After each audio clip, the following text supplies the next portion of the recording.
সাহস আছে যদি অসমৰ মুখ্যমন্ত্ৰী অসমত থকা হিন্দুসকলক কালিৰ পৰা কৰৰ বোজা আধা কৰি দিয়ক হিন্দু মানুহক বেলেগ পথৰে নি পেলাই হিন্দু নেতা হোৱা বুলি ক'বলৈ গ'লে আমি মই দীপবাণী কিন্তু এই কথা নামানিম আমি বহু হিন্দু লৰাইবোৰ কথা নামানিব পোন প্ৰথমে সুধিছো দাদা আপুনি তো বৰপেটাৰ পৰা বিলং কৰে আৰু মই কমিউনিটিৰ কথা এইকাৰণে ক'ব লাগিব হয়তো কোনোবাই বেয়া পালেও এতিয়া উপায় নাই দাদা তো এতিয়া মই মুছলিম কমিউনিটিৰ পৰা বিলং কৰো দাদা হিন্দু কমিউনিটিৰ বিলং কৰে বাট আমি সকলোৱে বাঙালি কিন্তু আমাৰ কোটো অসমৰ মুখ্যমন্ত্ৰী যেনেকৈ মন্তব্য প্ৰদান কৰি আছে যে হিন্দু মুছলিম ভাগ ভাগ কৰি আছে যেনেকৈ ধুবুৰীত বলে 12% বৰপেটাত 30% and মৰিগাঁৱত 35% আৰু এই কাৰণেও কৈ আছে যে বাংলাদেশত যেনেকুৱা পৰিস্থিতি হৈ আছে যে দুই দিন পিছত যে আমাৰ অসমতে হ'ব তেনেকুৱা কোনো গ্যাৰান্টি নাই আৰু তেওঁ এটি কথা কৈছে যে যদি আমাৰ চৰকাৰৰ লগত পুলিচ প্ৰশাসন নাথাকে মিলিটাৰী নাথাকে দুই দিন পিছত যে হিন্দুসকলৰ মাজত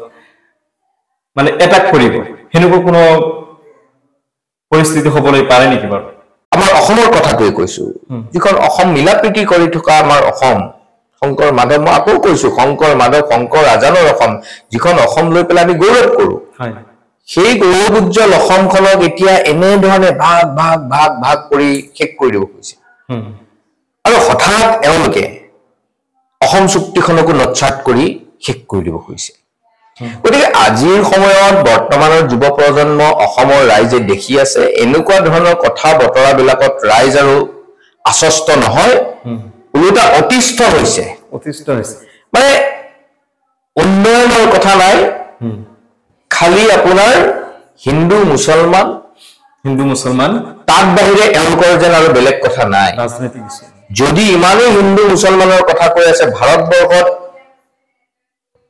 আজি এই যে সংখ্যাগতভাৱে যদি আমি ভাৰতবৰ্ষত চাওঁ তে ভাৰতবৰ্ষত কাৰ বেছি সংখ্যা হিন্দুসকলৰ সংখ্যা বেছি মই এটা মানে সামান্য সৰু উদাহৰণ চৰ্টত দিব ওলাইছো এওঁলোকে হিন্দুত্ববাদৰ কথা কয় আজি দীপবায়ন ময়ো হিন্দু ল'ৰা আজি ঘৰত ৰাতিপুৱা পূজা পাতল কৰি পেলাই ভগৱানক সেৱা কৰি পেলাই ওলাই আহো কৃষ্ণৰ নাম লৈ পেলাই ওলাই আহো গুৰুজনাৰ আদৰ্শৰে অনুপ্ৰাণিত আমি শংকৰ গুৰুজনাৰ কথা বতৰাবিলাকক আমি চিন্তা চৰ্চা কৰিব লাগিব মই আহিম আপোনাক এই কথাটো কিন্তু ভাৰতবৰ্ষত আমি হিন্দু প্ৰধান ভাৰতবৰ্ষ ইয়াতে মাইনৰিটি সংখ্যা কম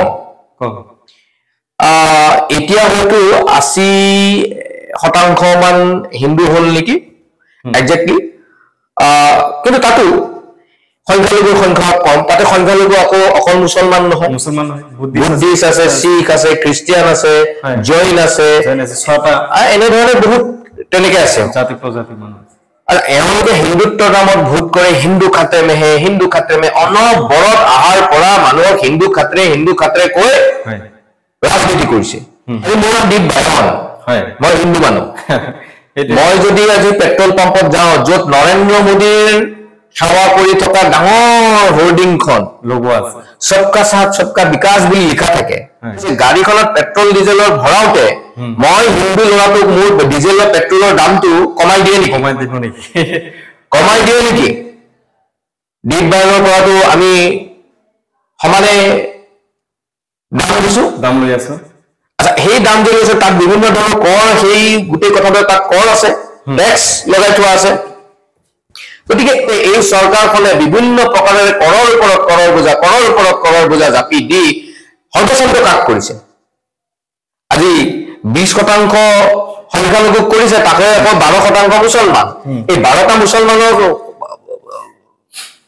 বেছি কষ্ট হৈছে ভাৰতবৰ্ষত নে গোটেই হিন্দু মানুহৰ বেছি কষ্ট হৈছে আজি যে আমি দিনে টেক্স দি আছো টেক্সটো তাৰমানে কি হিন্দু মানুহে ভাৰতবৰ্ষত বেছি টেক্স দিছে তাৰপিছত ভাৰতবৰ্ষখন দেউলীয়া কেনেকে আজি যে অসমত প্ৰতিটো দিনে মুখ্যমন্ত্ৰী যে কৰৰ বোজা জাপি দি আছে বিভিন্ন ধৰণৰ ধাৰ লৈ আছে ধাৰৰ বোজা মাৰিব কোনে তাৰমানে হিন্দুসকলে মাৰিব লাগিব বেছিভাগ লগ তেওঁলোকে মুছলমান ইমান মুছলমানক ঘৃণা কৰে মুছলমানৰ পৰা তেওঁলোকে হাজাৰ টেক্স বেছিকে লওক হিন্দু মানুহ কমাই দিয়ে এফালে মানুহক মূৰ্খ বনাইছে এফালে হিন্দু মানুহক দুৰ্বল বনাই হিন্দু মুছলমানৰ মাজত এটা ভেদাভেদ সৃষ্টি কৰি তেওঁলোকে প্ৰতিটো মুহূৰ্তত শোষণ কৰিছে আৰু আমি এতিয়া ৰাইজ কিন্তু সজাগ হৈছে আৰু সেইবোৰ ভয়ত এজন মুখ্যমন্ত্ৰী ইমান তৰল কথা কয় লাভ জেহাদ শুনিছিলো, এইবাৰ আকৌ ফ্লাড জেহাদ লাজ পাইছে গুৱাহাটীবাসী ৰাইজে, অসমবাসী ৰাইজে। এইজন মুখ্যমন্ত্ৰীয়ে এনেকুৱা ধৰণৰ কথা কৈছে। গতিকে এই কথাবিলাকত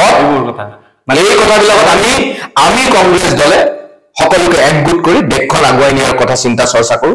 এনেকুৱা ধৰণৰ কথা বতৰাত আমি বিশ্বাস নকৰো। সেইটোৱে দুটা প্ৰশ্ন সোমাই আছে মোৰ।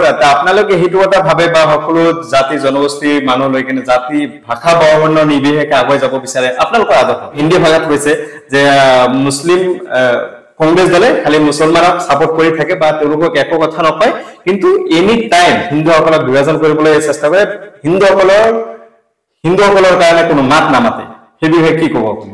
হিন্দুসকলৰ কাৰণে কোনো সংখ্যা গুৰু আৰু সংখ্যা লঘু কি? সংখ্যা গুৰু কাক কৈছে, সংখ্যা লঘু কাক কৈছে? সবল ব্যক্তি এজনে দুৰ্বল ব্যক্তি এজনক মাৰি পিটি শেষ কৰি দিব নেকি? নে সবল ব্যক্তিজনে দুৰ্বল ব্যক্তিজনক আদৰ্শ মৰম কৰিব লাগিব, সকাহ দিব লাগিব, শক্তি প্ৰদান কৰাৰ কাৰক হ'ব লাগিব? সেইটোৱে আমাৰ হিন্দু ধৰ্ম, হিন্দু শাস্ত্ৰত কোনো ধৰ্মই কোনো শাস্ত্ৰত এইবোৰ কথা শিকোৱা নাই। এইটো ধৰ্মৰ মানে সেইটো ধৰ্মক ঘৃণা কৰক।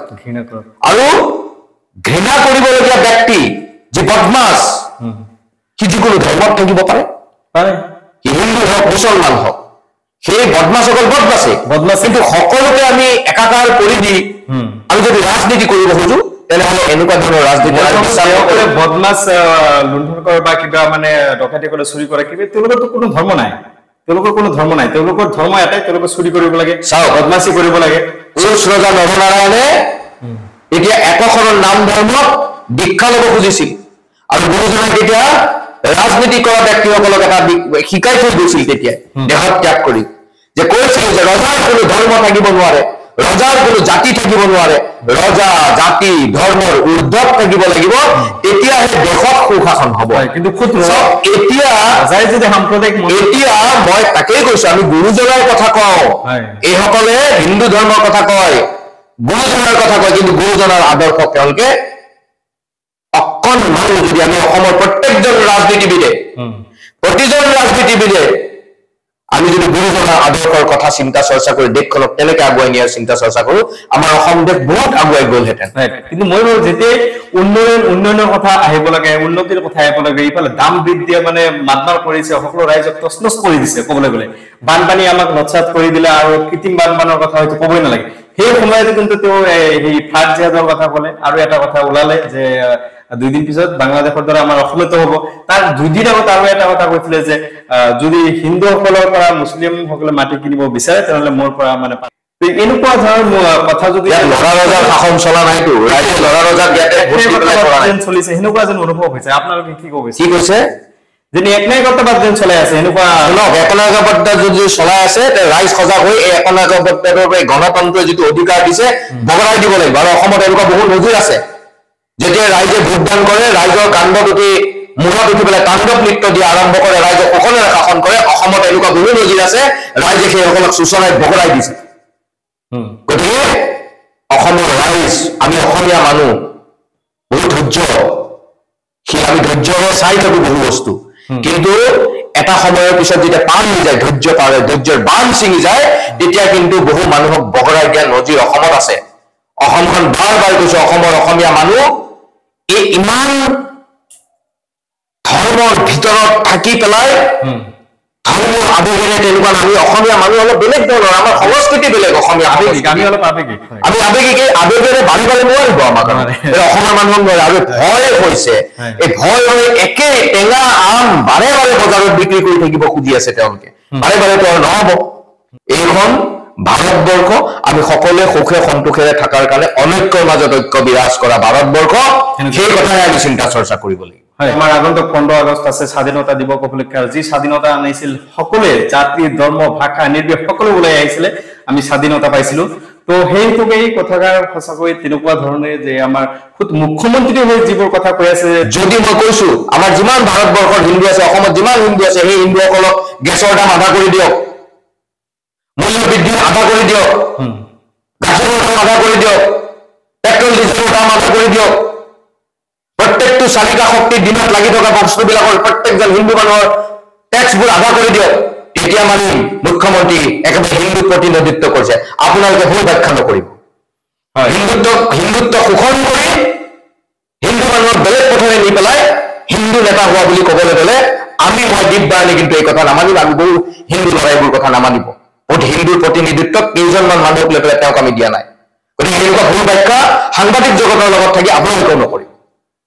যেনেকৈ কৈ আছে মানে কৈ থকাটো বাদ দিয়ক, মানে সেইটোকে ক'ব বিচাৰিছে। তেওঁ যেনেকে কৈ থাকে, আমি যদি তেওঁ যেনেকে নচব আমি যদি তেনেকে নাচিলে গণতন্ত্ৰ ৰক্ষা হ'ব নেকি? নাই, তেনেকুৱা নহয়। তেনেহ'লে তেওঁ যেনেকে কৈ আছে আপুনি তেনেকে কিয় ক'ব? তেওঁ যেনেকে কৈ আছে তাৰ বিৰুদ্ধে ৰাইজক সজাগ কৰিব লাগিব, ৰাইজৰ ভালৰ অৰ্থত আমি কথাবিলাক ৰাইজৰ ওচৰলৈ নিব লাগিব। তেওঁ যি ধৰণে কৈ আছে আমি সেই ধৰণে নাচি থাকিলে একেই কথাটো হ'ল। নাই, আমি নাচা নাই, আমিতো নাচিবলৈ কোন হয়? আপোনাৰ কথাটোত কৈছো। হয়, কিন্তু তেওঁ যেনেদৰে কথাবোৰ ব্যাখ্যা কৰে, যেনেদৰে কয় যে বাংলাদেশ তেওঁ যি ধৰণে ব্যাখ্যা কৰি আছে আজিৰ সময়ত, সেই পৰিৱেশ চাই কিনে আমাৰ অসমৰ তেওঁ যি ধৰণে ব্যাখ্যা কৰি আছে আজিৰ সময়ত, সেইটোৱে কামনা কৰা। তেওঁ যি ধৰণে ব্যাখ্যা কৰি আছে আজিৰ সময়ত ৰাইজে বুজি পাইছে আৰু সেইকাৰণে তেখেত ফ্ৰাষ্ট্ৰেশ্যনত গৈছে। এজন মুখ্যমন্ত্ৰী, অসমৰ কোনো মুখ্যমন্ত্ৰীয়ে আজিলৈকে এনেধৰণৰ তহল মন্তব্য সেইখন চকীৰ পৰা কৰা নাছিলে। গতিকে এয়াই হ'ল বৰ্তমান আহি থকা দিনত তেওঁ দেখিছে উজনি অসমত তেওঁৰ এই হিন্দু মুছলমানৰ কাৰ্ড নচলিলে। বৰপেটা লোকসভা সমষ্টিৰ অন্তৰ্গত বহু হিন্দু মানুহে এইবাৰ দীপ বাৰণক ভোট দিছে। তেওঁ যিমানেই কওক অঞ্চল কৈ দিব পাৰিম কোনটো অঞ্চলৰ কিমান হিন্দু মানুহে ভোট দিছে। ইয়াতে হিন্দু মুছলমান বৰপেটাত সকলোৱে দীপ বাৰণক ভোট দিছে। মুছলমান মানুহেতো হিন্দু বুলি পেলাই ঘৃণা কৰি ভোট নিদিয়াকৈ থকা নাই। হিন্দু মানুহবিলাকেতো দীপ বাৰণক ভোট দিছে। গতিকে মুখ্যমন্ত্ৰীগৰাকীয়ে যিফালে দৌৰাব আমি সেইফালে নদৌৰো। আমাৰ চিন্তা মুখ্যমন্ত্ৰী হ'ব লাগে কৃত্ৰিম বান কেনেকে কমাব পাৰে। আমাৰ মুখ্যমন্ত্ৰীজনৰ বিজেপি দলৰ চিন্তা হ'ব লাগে যে ৰাইজক এই যে মূল্য বৃদ্ধিৰে মাৰ দি আছো কেনেকে আমি সকাহ দিব পাৰো। এই যে প্ৰত্যেকটো দিনে মানুহক যে ৰাজুতাবন্দী কৰৰ বোজা জাপি দি আছো এইবোৰ কেনেকে কমাই দিব পাৰো। এই যে মূল্য বৃদ্ধি হৈছে, ঔষধৰ মূল্য বৃদ্ধি, একেবাৰে দুখীয়া মানুহৰ ওচৰত যে কেইদিনমান আগত আকৌ মেডিকেলত আকৌ কিছু কথা বঢ়াই দিলে, এইবিলাক কেনেকে কমাব পাৰো সেইটোহে তেখেতৰ চিন্তা হ'ব লাগে। বাংলাদেশক লৈ পেলাই তেখেতৰ চিন্তা হ'ব নালাগে। ইয়াতে অসমত থকা হিন্দুসকলৰ কথা চিন্তা কৰক। অসমৰ মুখ্যমন্ত্ৰীক আহ্বান কৰিছো, অসমত থকা হিন্দুসকলক আপুনি সাহস আছে যদি অসমৰ মুখ্যমন্ত্ৰী অসমত থকা হিন্দুসকলক কালিৰ পৰা কৰৰ বোজা আধা কৰি দিয়ক। সাহস আছে যদি মুখ্যমন্ত্ৰী পেট্ৰল ডিপু ডিজেল ডিপুত সকলো হিন্দুসকলৰ আধাৰ কাৰ্ড চাই পেলাই পেট্ৰল ডিজেলৰ আধা মূল্য কৰি দিয়ক হিন্দুসকলৰ কাৰণে। এইবোৰ কথা কৰিলে আমি মানিম। বাংলাদেশৰ হিন্দুৰ কথা চিন্তা কৰিব নালাগে, অসমৰ হিন্দুৰ কথা চিন্তা চৰ্চা কৰক। গতিকে এইখিনি আহ্বান থাকে। হয়, ঠিক আছে। তো আমি বহুত সময় কথা পাতিলো দাদাৰ লগত, আৰু তেওঁলোকৰ যি কংগ্ৰেছৰ যি নীতি আদৰ্শ আৰু তেওঁলোকৰ যি নীতি আদৰ্শ বিজেপিৰ লগত বহুত ডিফাৰেন্স আছে। আৰু মুখ্যমন্ত্ৰীয়ে যেনেকৈ বাৰে বাৰে যি তৰল মন্তব্য দি আছে, এজন মুখ্যমন্ত্ৰী হৈ কিনে তেওঁ কিন্তু উচিত বুলি ভবা নাই, ঠিক বুলি ভবা নাই। যি সময়ত দিব লাগিছিল উন্নয়নৰ কথা ক'ব লাগিছিল, যি সময়ত বানপানীৰ সমস্যা সমাধান কেনেকৈ কৰিব পাৰে সেই বিষয়ে চিন্তা কৰিব লাগিছিল, যি সময়ত কৃত্ৰিম বানপানী কেনেকৈ সমস্যাৰ সমাধান কৰিব পাৰি, গুৱাহাটী কেনেকৈ উন্নয়নৰ দিশে আগবাঢ়াব পাৰি, যিহেতু ৰাজধানী চহৰ কেনেকৈ আগবাঢ়াই ল'ব পাৰি সেই বিষয়ে চিন্তা নকৰি হিন্দু মুছলমান কৰি ৰাজনীতি কৰি আছে, বুকেশ্বতীয়া ৰাজনীতি কৰি আছে। তেওঁ এষাৰ কথাই ক'লে যে সেইবোৰ বাদ দি লাগে মানে যদি হিন্দুৰ কাৰণে ইমানেই তেওঁলোকৰ চিন্তা চৰ্চা কৰিবলগীয়া আছে তেনেহ'লে হিন্দুৰ কাৰণে বেলেগ কিবা ব্যৱস্থা কৰক। তেওঁ এটা কথা কৈছে যেহেতু দাম বাঢ়িছে, দামৰ ক্ষেত্ৰত হিন্দুসকলৰ কাৰণে পাৰিলে কমাই লওক, তেতিয়াহে ভাবিম যে হিন্দুসকলৰ কাৰণে তেওঁ কিবা এটা কৰিছে। তো দাদা বহুত সময় কথা পাতিলো, ধন্যবাদ।